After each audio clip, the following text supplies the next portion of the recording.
Hello again. Welcome to another segment of the Grassy Knoll. It's Friday once again, and this is the 30th day of July, 2004. This is Vyzygoth. Harry is literally doing damage control. He took a lightning strike about a day ago. It fried everything. We are not streaming on Pasco Radio right now, so he's taking care of business over there.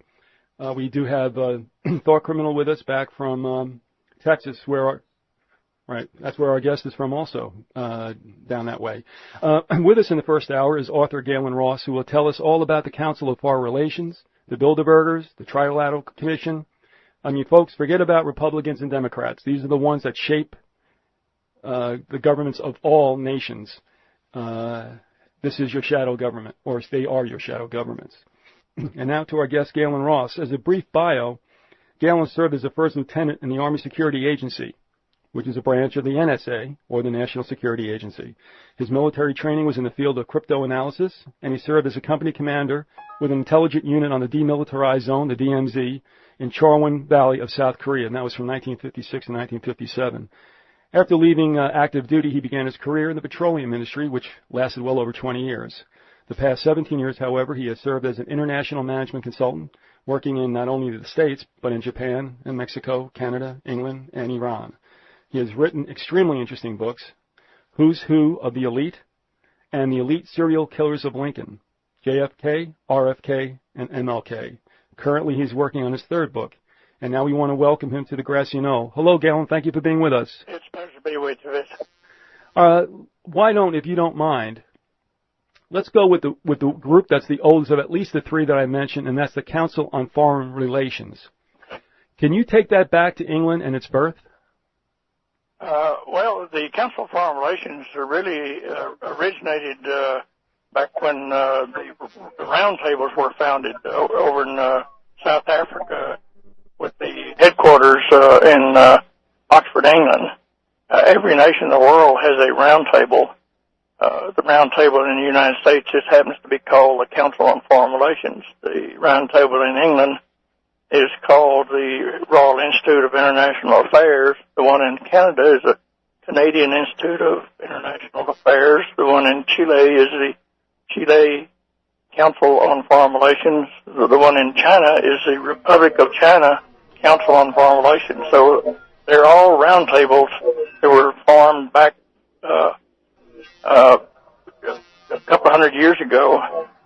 The Council of Foreign Relations was actually founded in 1921. Also, going back to this actually was birthed by Cecil Rhodes, was it not? Yes, Cecil Rhodes founded the Round Table. And just for our listeners, if I could, I have the book before me, Tragedy and Hope. Have you ever read that, Gaylon? Yes, that's a very thick book. It's well worth reading now. Yeah, you could do some harm with this book.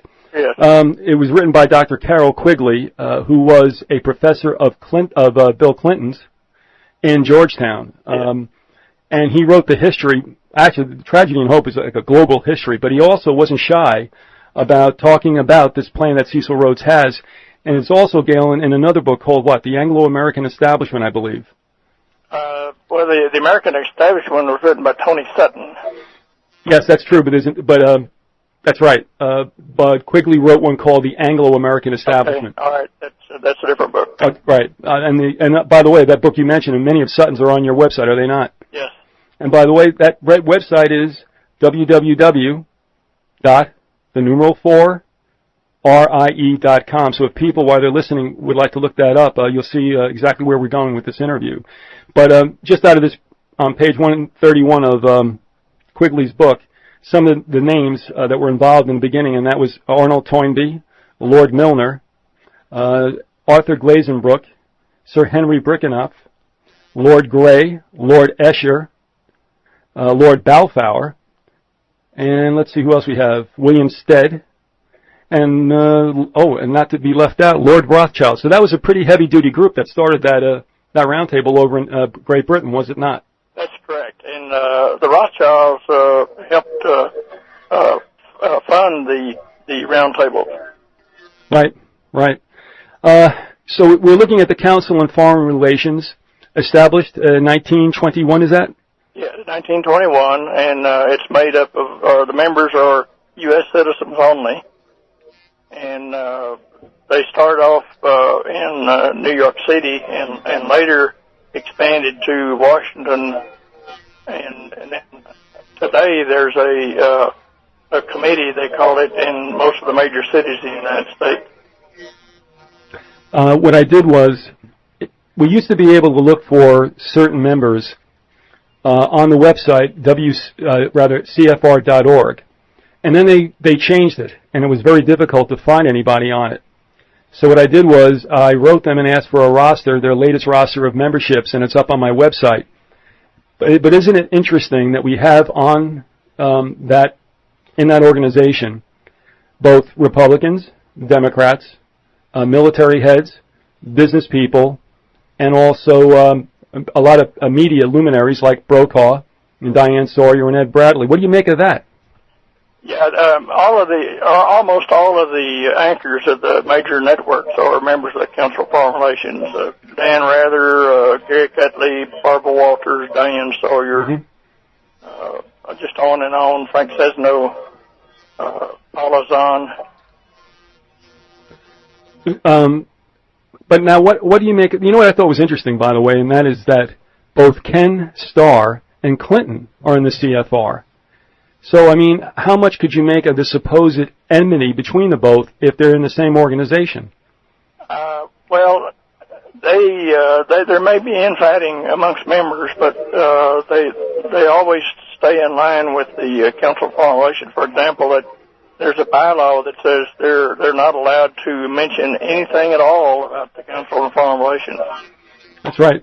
And they'll be immediately expelled and probably blackballed from the job they're in and fired, and their loans called if they have any outstanding loans. And so they're probably worse than the mafia. But when you see that Republicans and Democrats are both on this, then how in the world can you believe that this fighting that takes place before us on TV is really real? In other words, they give us a show, don't they, and more or less take care of business in the CFR? That's correct. And the elite have already decided that Bush will be replaced by Kerry. And the confirmation of that is when I learned that John Edwards attended the Bilderberg meeting about a month ago near Milan, Italy. And Kerry said in one of his statements before the public that when he was giving the credits for Edwards, he said he just attended this, that, and the other, and he attended a conference near Milan, Italy, but he didn't say it was a Bilderberg conference because they're not allowed to say that. It's interesting that you said that about Kerry, because I believe, too, that he had been tapped. And do you think that perhaps having Edwards go over was kind of an indication that he was going to get his marching orders from the Bilderbergers? Yes, Kerry couldn't go himself because there are a lot of patriots that follow these Bilderberg conferences, and they report on anyone that they see. And if Kerry showed up, well, they would let the world know about it. And so he sent Edwards over there in his place to get the marching orders. And within 2 weeks after Edwards returned, Kerry made him the vice presidential candidate. Do you think that with the inception of the CFR, that I believe voting counted? It may not count after we go completely electronic, but back, for a good 3/4 of the last century, is it possible that the CFR did all it could do to manipulate public opinion as to which president they would like to see seated? Well, the Bilderbergs really are the ones. They're the ones that decide world leaders. Bill Clinton attended the Bilderberg meeting before he became president in '92. Tony Blair attended the Bilderberg meeting the year before he became Prime Minister of England. The Prime Minister of Spain attended the Bilderberg meeting before he became Prime Minister of Spain, and John Edwards attended the Bilderberg meeting just before he became Vice President. So the Bilderbergs actually select the world leaders. But the Council of Foreign Relations, the inner circle, are heavy hitters within the World Secret Organization. Do you believe that when there were references made by Dick Cheney a while back about shadow governments, do you think that might have been a wink and a nod about the CFR? Yes. Well, he knows that there's a power even above the Bilderbergs and the Council on Foreign Relations Trilateral Commission. He's well aware of that. I've got Cheney on video that I got a copy from C-SPAN where Dick Cheney said a year ago at the Council of America's meeting that they are on track to complete the free trade area of the Americas by January 2005. Now that may slip because Congress refused to ratify the CAFTA, or the Central American Free Trade Area Agreement, and so that may move the January date back into 2005, but it'll probably be in April or something like that before they ratify that. I had a question forwarded from a listener in Canada, and it's addressed to you. Do you have any idea what's in store for Canada when we go to an American Union? Canada, United States, Mexico, all the nations of Central and South America and Caribbean islands will become the American Union, which will be a carbon copy of the European Union. There'll be one central government, one monetary system, and it'll be the dollar. There'll be one constitution, and it'll be a new one. It won't be our present constitution. But there'll be one central bank located in Washington, where it's located now, the Federal Reserve System. And there'll be one military force, one judicial system, and all of this for Canada, the whole works of both North, Central, and South American and Caribbean islands. Do you believe that along with the American Union comes the free trade, which we saw in the form of NAFTA and such, actually, as a plank of the manifesto, this is not necessarily a good thing for workers, is it? The workers, the intent is to normalize the labor force worldwide, and they will allow the third world nations to maybe double their standard of living, which they'll go from $100 a year to $200 a year. But the people in Canada and the United States, the standard of living will drop more than half. Do you think we'll see that sort of thing take place as early as 2005, or do you think that'll... no later than 2006. All right, and we'll start to see wages perhaps stabilize and then drop? No, they're going to gradually start descending. Right. In fact, they've already started dropping. And another thing that's alarming is that the most of the labor union members or leaders in the United States are members of the Council of Foreign Relations, and so they do not represent their membership. They represent the elite. All right, we're going to go to a break. We're talking with Gaylon Ross, an author of Who's Who of the Elite. The elite serial killers of Lincoln, JFK, RFK, and MLK. His website is www.4rie.com. Go check that out if you're able to right now. And we'll be back. This is the Grassy Knoll with Vyzygoth, the sword criminal, and Gaylon Ross, our guest.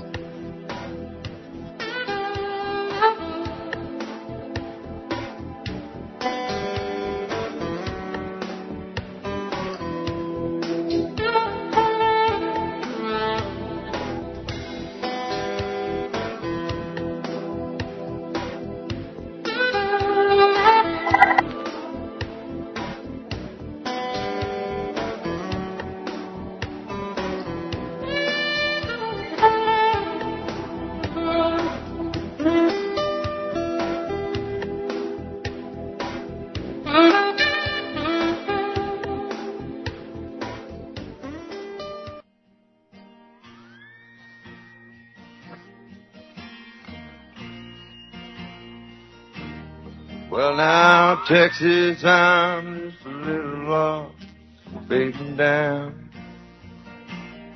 Yeah, like a morning star ahead of me, fading out.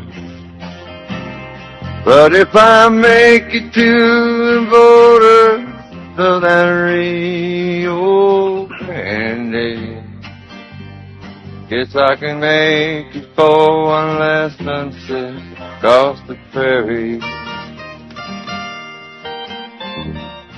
Just because you may be paranoid, it doesn't mean they're not out to get you. The Grassy Knoll continues. Yes, we're back. We're with Gaylon Ross, an author of note. We're talking about the not-so-secret organizations that kind of hide in plain sight. We're talking about the Council on Foreign Relations. And now back to our guest. And Gaylon, we were talking about the CFR. Let me ask you something. Are you familiar with a personage by the name of Edward Bernays? No, I'm not. All right, it's funny because he wrote 2 books right in the 20s. He was probably the father of public relations, and he was, ironically, the nephew of Sigmund Freud. But in his one book, I believe it was, Propaganda, he kept talking about the importance of, as he put it, the Council of Public Relations, or on public relations, and it was only one word off from the Council. Yes. And I'm only saying that because I don't think it was a coincidence. I think there was a wink right then and there that he knew who the shapers of public opinion would be, and that certainly was the CFR. Probably the same people that founded CFR were involved in that organization. Sure. And going back to the origins of the CFR, which is, you would agree, the Royal Institute of International Affairs in England, would you not? Yes. Is it your understanding that one of the functions of the RIIA and Cecil Rhodes' dream was to bring the United States back into tow to the crown? How do you feel about that? That's exactly right, and that's the reason that they created the Civil War in the United States in order to break down both the North and South so that they could be taken over and brought under the crown again. And and I think he was also responsible for making the statement that they wanted the United States to fight the battles that their best blood could not, because they took a very heavy hit, didn't they, in the Boer War? Yes. And so as much as we see ourselves as allies of Britain, how do you feel about the United States going to their aid? I mean, do you believe that necessarily World War I and World War II were our fight? No. In fact, none of the battles that we've been involved in have been our fights. The elite have spent the blood of the American men and women in battle, and also the taxpayers' money to support these wars. And the reason is that they financed both sides of every war since about 1865, and then they also financed the reconstruction of the nations that are destroyed in these wars. And so the wars are created by the international bankers for their profit. The CFR on this side, was that very much advanced by Rockefeller at that time? Rockefeller joined the CFR in 42, mm-hmm. and he became chairman in 1970 and was chairman for about 15 years and has been honorary chairman ever since. But he has been the most powerful person out in public in the world, but he is an agent of the Rothschilds. Were there any antecedents of David Rockefeller, say John D., or anything that was involved with the CFR back then? Well, the CFR wasn't founded until 21. Right. So John D. Probably was a member of a secret organization then, but the council didn't exist at that time, so he was not a member, but all of his sons were. Okay. If we can move away from the CFR and then take a look at the Bilderbergers. Okay. Can you give us a thumbnail of the history of that organization? Yeah, the Bilderbergs were first founded. Their first meeting took place at the Bilderberg Hotel in Oosterbeek, the Netherlands, in 1954.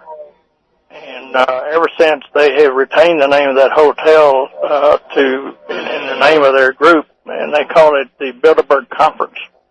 And they say they don't have members; they have attendees.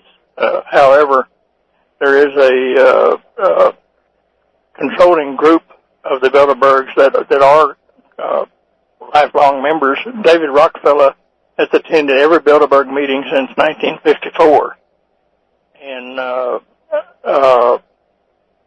there are a number of people that are. There's about 3 dozen people that are members of the Bilderberg's Council of Foreign Relations and Trilateral Commission, and so these are the inner circle people. But the real top of the heap is David Rockefeller and the Rothschild family. Have you ever heard of a book called The Most Secret Science? No, I have not. By Archibald E. Roberts. I work in a library at Gaylon, and we've gotten donations in the last couple of years just serendipitously from history professors, and their collections have been absolutely revealing. It's not necessarily the things that you see that make the top 10 book list, but in this one, Mr. Roberts, who's a retired Army, was saying that the Illuminati morphed into the Bilderbergers. How do you feel about that? The Illuminati actually took over the Freemasonry back in 1776. And they have been in control of the Freemasonry ever since. And the Illuminati still exists, but it's not as powerful as the Bilderbergs is. Yeah, I'm sorry for stepping on you. I was going to say the agent for that change was Adam Weishaupt. Yes. Right. The way I look at it, and tell me your feelings, when I take a look at a hierarchy in my own mind, if you believe this is a spiritual situation, which I do, a lot of our listeners don't feel that way, but still in all, there's something there for them on the secular level as well. We all know something's happening. But I see actually the religion of Luciferianism as high-degree Freemasonry. How do you think that fits in? Yeah, people have asked me if I have to name one person that's over all of this. I'd say, well, he's not a person, but the one that's behind it all is Lucifer. Mm-hmm. And most of these are Luciferian organizations. Well, that's what I was trying to tell people, and that is, especially if you were ever a fence sitter as a Christian, if you can't see what's happening now and not understand it as what's been foretold, I don't know what to say, but unfortunately, even in evangelical churches, I don't think a lot of people are getting what's taking place.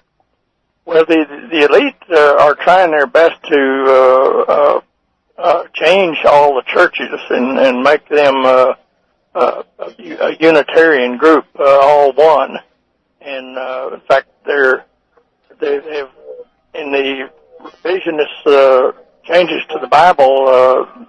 The King James Bible is the one I've always used, but the modern day revisionist Bibles have taken a lot of the parts out of the Bible that are detrimental to the elite.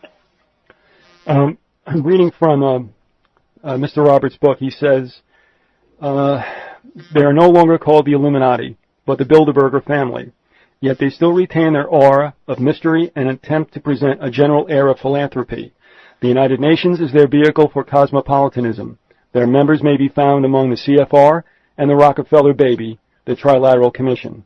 They have infected our learning institutions, our governments, our religions, communications media, and so forth. But you will never find one of them who is truly illuminated by the sun of reason. How do you feel about that comment? Yeah, that's a good comment. The elite actually own all of the major news media, and there was the Congressional Record, I believe, was either 1907 or 1917. I believe it was 1907. One of the congressmen inserted the information in the Congressional Record about a study made by the elite to see how many of the newspapers they would have to buy in order to control the news. And they looked at 150 newspapers and ended up learning that they only had to buy 25 newspapers in order to absolutely control the news, and that's what they did. They also own Reuters and the Associated Press. And so they tied up print journalism when it was the only vehicle of communication at the time. That's right. And they moved also into radio and TV, did they not? They're not as heavy in radio, but they absolutely control television. And the two free sources of information are talk radio and the internet. Mm-hmm. But everything else is very heavily controlled. I don't know if you have this experience because I don't know how much you get to share with people who have never heard this. But when I talk with people, they keep looking at me, and invariably you have to say it always goes back at least in the United States, to the robber baron families. It's the Rockefellers and the Carnegies and the Fords. And they look at you, no, that can't possibly be. How could they pull that off? But they did do it, didn't they, Gaylon? No question about it. But the Rockefellers are the main actors in the United States, and really David Rockefeller. Both the Rockefeller family and the Rothschild family, they pick a leader for the family, and that leader represents the family. And David is chosen by the Rockefellers to carry out this part of the country. With Gaylon Ross, and we're speaking about the not-so-secret societies that hold great global sway, and yet very few people know about them. This is Grassy Knoll. This is AM 1350, WDCF, Dade City, Zephyr Hills, and Point South. We'll be back after these messages.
Nights are long since you went away.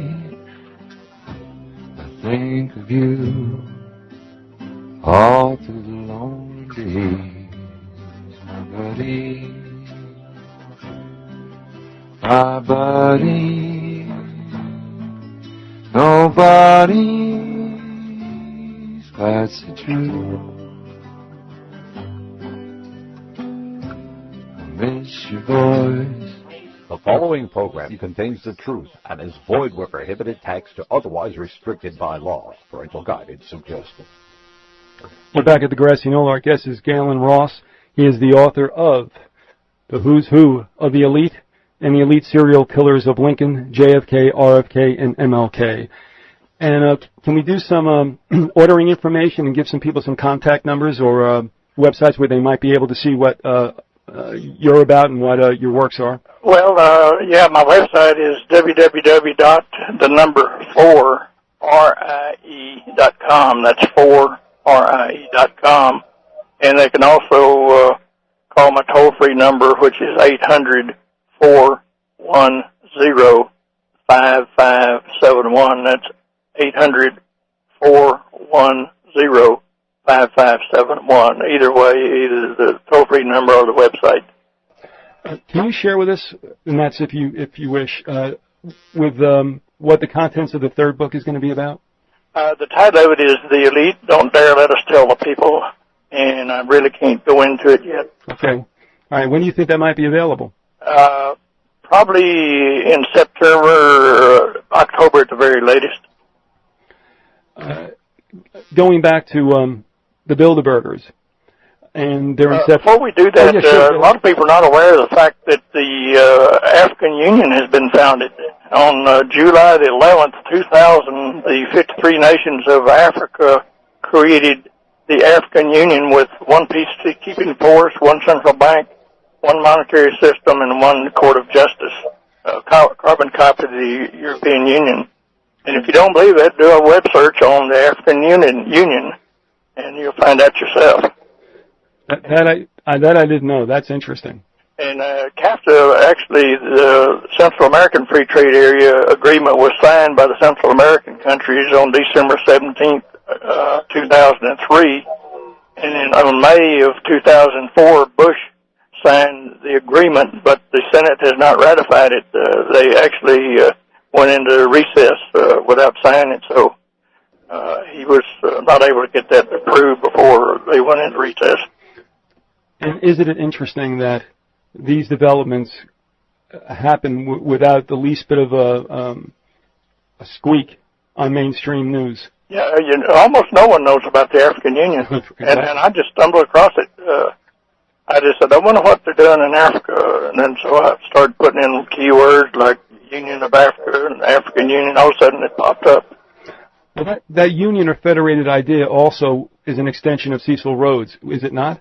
Well, the African Union is just another step in the global union, which is being carried out by the Czar of the global union, which is Dave Rockefeller, who is an agent for the Rothschilds. And their goal is to dominate the entire world politically and economically. I think I read this in Quigley's book. I'm not sure, but I think he said that they gave a test run, more or less, to a federation, both in South Africa and Australia. Have you ever heard anything to that effect? No, but I don't doubt it. And if you think about it, really, we look at Australia as the island continent, but you would think that they would be countries on the continent. Instead, they're just really provinces or states, are they not? Yeah. And another thing a lot of people are not aware of, that they outlawed the private ownership of firearms in Australia. Australia at one time was a penal colony for the United Kingdom, and most of the present population of Australia are descendants of hardened criminals. And you would think that they would never give up their firearms. But several years ago, a guy so-called went berserk. He was probably under mind control. Mm-hmm. But he killed something like 37 people with an AK-47, and they immediately rolled out their gun control law and told the public they had 1 year to turn in their guns, and but the government would buy them. And once they bought them, and then they ran over them with bulldozers and melted them down. And I was in Australia a couple of years ago, and on a speaking arrangement, and I asked one of the people there, I said, did all the people in Australia turn in their guns? He said, no, about a third of them did, because the rest of them knew that someday they might defend themselves against their own country. That's right. We'll get to the Bilderbergers in a minute, but you did draw my memory a little bit when you talked about the African Union. Now we talked about perhaps South Africa and Australia being also dry runs for federation. But now you look at us, and would you consider this? We know that during the Civil War, before the Civil War, the South was much more prone states' rights, that the North was much more for bigger business, bigger government. Could it be that with the defeat of the South, that in a sense, they federated the United States to a certain degree with a large central government? How do you feel about that? No, actually, the Rothschilds were behind the Civil War, and that's in my book. The elite serial killers of Lincoln, JFK, RFK, and MLK. The Rothschilds wanted to create a central bank, and they were given a charter a couple of times, and then at the end of the charter, they refused to renewal. And so they decided that the way to do it is to take over the United States, so they created a secret organization called the Knights of the Golden Circle. And it quickly spread all across the United States, and then every member of the cabinet of the Confederate government were members of the Knights of the Golden Circle. And also all of Lincoln's cabinet were members of the Knights of the Golden Circle, except he and the Secretary of Treasury. And James Wilkes Booth was a member of the Knights of the Golden Circle, and he was given the orders to kill Lincoln. And the purpose was that Lincoln needed money to finance the Civil War, and his only source of that amount of money were the Rothschilds in London, Paris, Frankfurt, and Switzerland. And so instead of borrowing the money, he went to the Secretary of Treasury named Chase and instructed him to print money, and they call them greenbacks. He printed about $430 million worth of greenbacks and put them in circulation to pay the federal debt. And Rothschilds couldn't stand any nation, especially a fledgling nation like the United States, to create their own money and credit, for the rest of the world would see this happening and would decide they could do that also. And so they created a nice golden circle, divided the North and South. They had British troops in Canada and Mexico, and Spanish and French troops in Mexico, and the plan was that when the North and South had killed as many soldiers as they could and destroyed their weapons and burnt the gunpowder and gone heavily into debt, that these troops would come in from Canada and Mexico and retake the United States and bring it back under the control of the Crown. Well, Lincoln saw this coming, and so he contacted the Tsar of Russia and asked for his help, and the Tsar sent part of his fleet to anchor off New York City and the other part off the coast of California. San Francisco, right?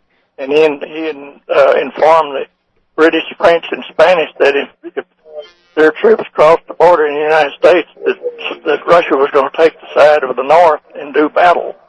And so that kept them out. Now, isn't that a completely omitted chapter out of our American history? Oh, you won't read that in any history book, but that's what really happened. Yes. We've had this before. Eric John Phelps, we spoke with him about that. He's the author of Vatican Assassins. And, it does make sense because Russia had just got done duking it out with the Brits and the French in the Crimean War back in 48, right? Yes, and also the Rothschilds were upset with the Tsar of Russia for backing Lincoln, and so they started their plans into motion, and in 1916 they sent a group of Khazarian Jews from the east side of New York, and they smuggled them into Russia in a sealed boxcar, and once they got inside, they got out and spread across Russia and created the Bolshevik Revolution. So, and all the majority, at least 78% of all the key people within the Bolshevik Revolution were Khazarian Jews from New York City, and they murdered something like 66 million Russians, mainly the middle class. Isn't that interesting then, that in a sense the Rothschilds kind of got even with Russia? Yes. And turned around, and with the help of those on this side, Schiff, I believe, in the United States, went ahead and funded the Bolshevik Revolution. Yes, sir, that's right. And right, and Trotsky was living on the east side of New York until he went over there, was he not? Yes, he was. Well, there was something like 36 Khazarian Jews from the east side of New York were the main leaders. Trotsky was one of them. Lenin was also a Khazarian Jew. And I'm not anti-Semitic, but we need to bring the facts out to the public. Mm-hmm. Oh, there's no problem with that. In fact, we've had on... are you familiar with Barry Chamish at all? I'm sorry? Are you familiar with Barry Chamish at all? No. No, it's just a situation where he's saying that his country has been hijacked just like the United States has, yes, by false Jews. So Jewry seems to absorb this blow for those who don't want to differentiate. But for Sharon and the rest of them, they're all Freemasons and have hijacked that country and they don't really speak for the Jewish people. Yeah.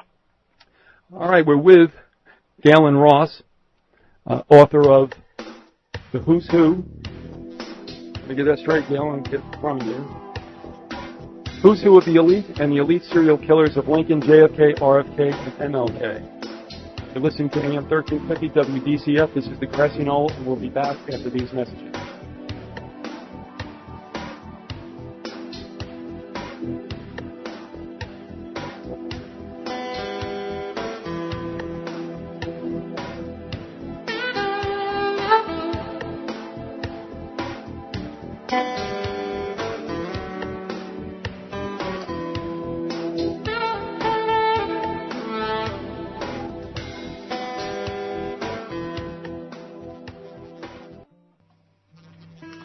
Nothing much happened in the looking box this month, except the potato chip man came by, and then there was the moon.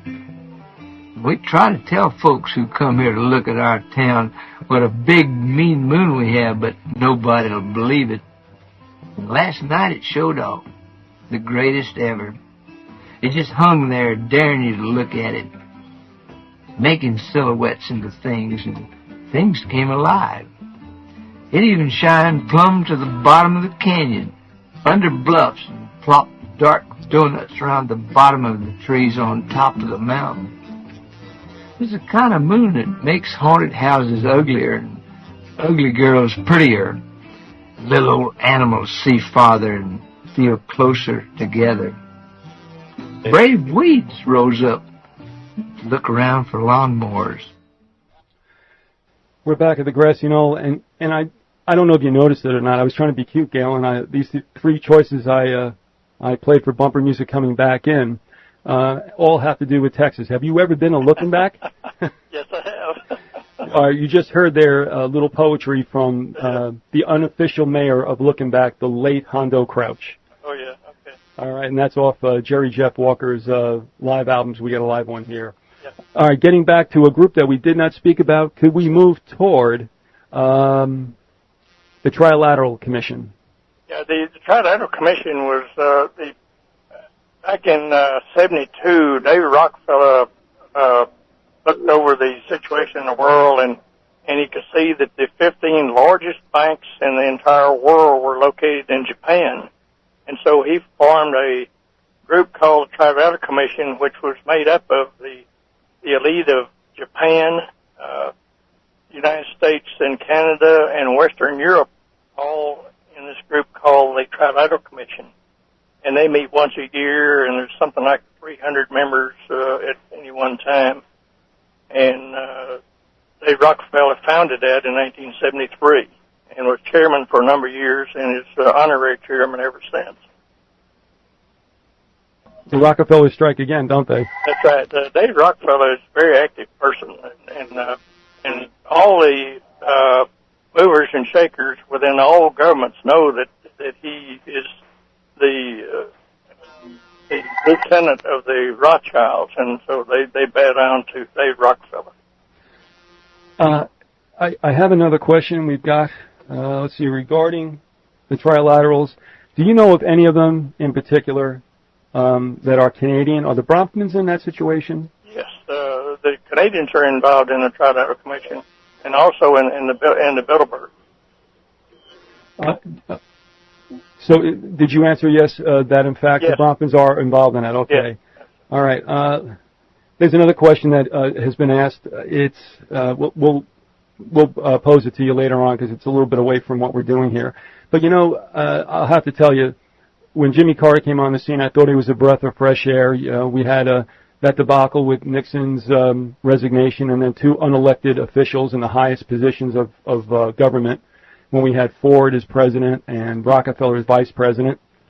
And so Jimmy Carter comes on the scene, this governor from Georgia, and I remember when he was just racking up the primaries and saying, who is this guy? And he claims he's an evangelical Christian, but he was a charter member of the Trilaterals, wasn't he not? He was Trilateral Commission and also Council of Foreign Relations, and when they announced that he was running for president, I said, finally we're going to get somebody that's not an insider, because he was a nuclear engineer and a peanut farmer, and I said, he can't be controlled. And but he was, then I later on found out that he's a member of the Trilateral Commission, Council of Foreign Relations, so he's just part of the insiders. Okay. And he too was handled. Do you believe that one way or the other, that presidents have been handled? And I'll go back and say as far as Lincoln. What do you think? Probably every president has been handled by the insiders to one extent or another. And in recent years, certainly since Wilson, they've been heavily controlled by the insiders. And don't you think that Teddy was brought back out as a third-party candidate to take the votes away from Taft to get Wilson in, who the handlers knew they could control much better? Yeah.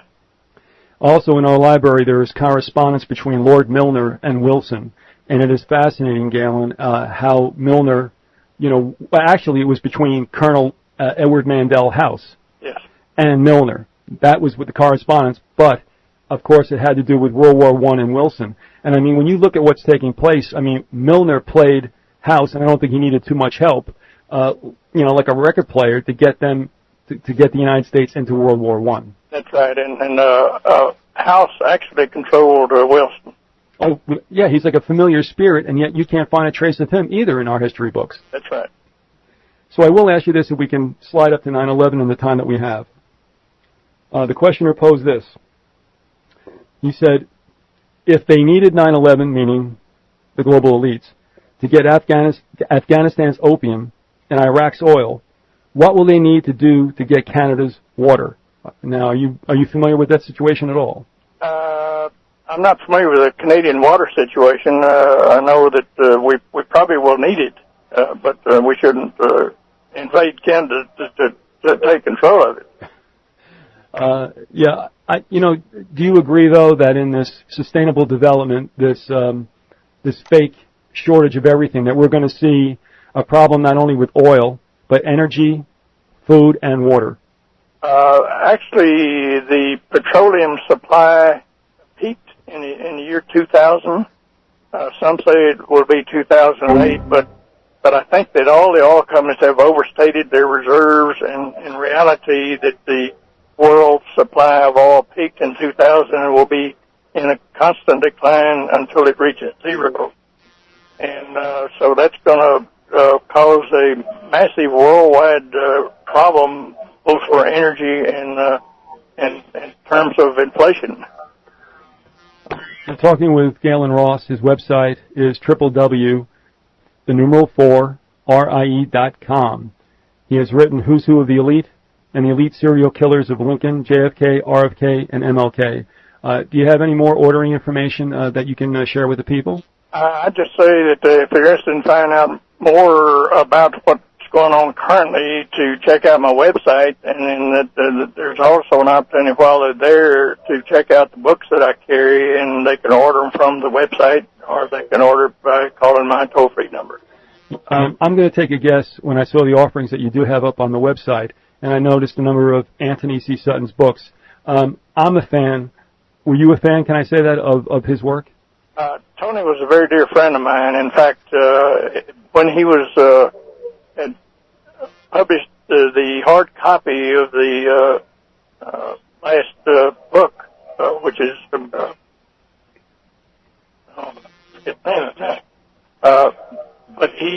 I called him and I said, Tony, would you sign a copy of it? And so he said, absolutely. And it was American Secret Establishment, and so I waited and waited, and then all of a sudden I found out that he had passed away. And so a friend of his was going through his belongings and found the hardback copy that he had signed for me, and was kind enough to send it to me.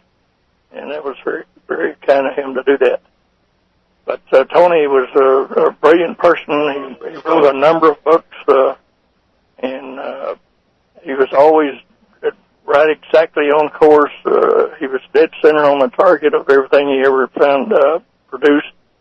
One of the more reliable researchers I've ever known, and a very fine fellow. Yeah, he has some great titles, Wall Street and the Rise of Hitler, Wall Street and the Bolshevik Revolution, Wall Street and FDR. And a lot of those are on online to read, and I am amazed about all he did in the time that he had. Yes, he was just a very amazing person. All right, one last question. I'm going to throw this to you, and you don't have enough time to respond to it in depth. I understand that, so I kind of short-sheeted you there. Okay. But the questioner says, was 9/11 an inside job?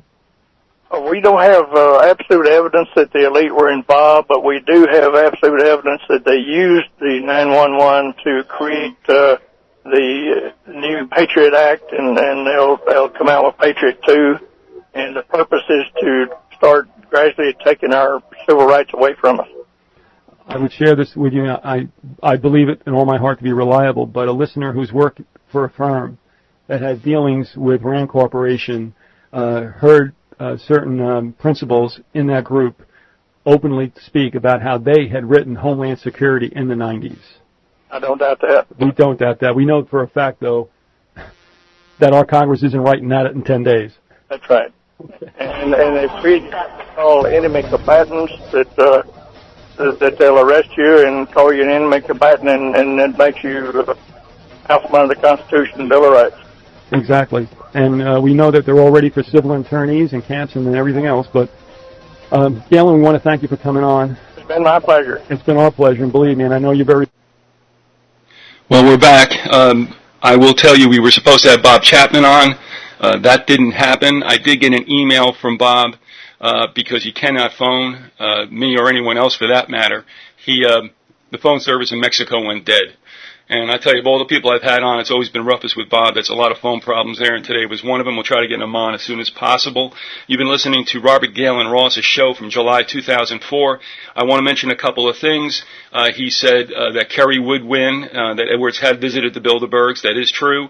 And if you do believe that the 2004 election was also stolen in Ohio as the 2001 was in Florida, then you realize that maybe Bush and the cabal have run afoul of the powers that be for him not wanting to step down. That's just obviously speculation. Also, I want to make one correction, if I could, and that is I had said that the correspondence during Wilson's presidency was between House, which it was, and Lord Milner. It was Lord Grey. I just picked that up on myself. That in fact it was Lord Grey. There were 2 volumes of those letters.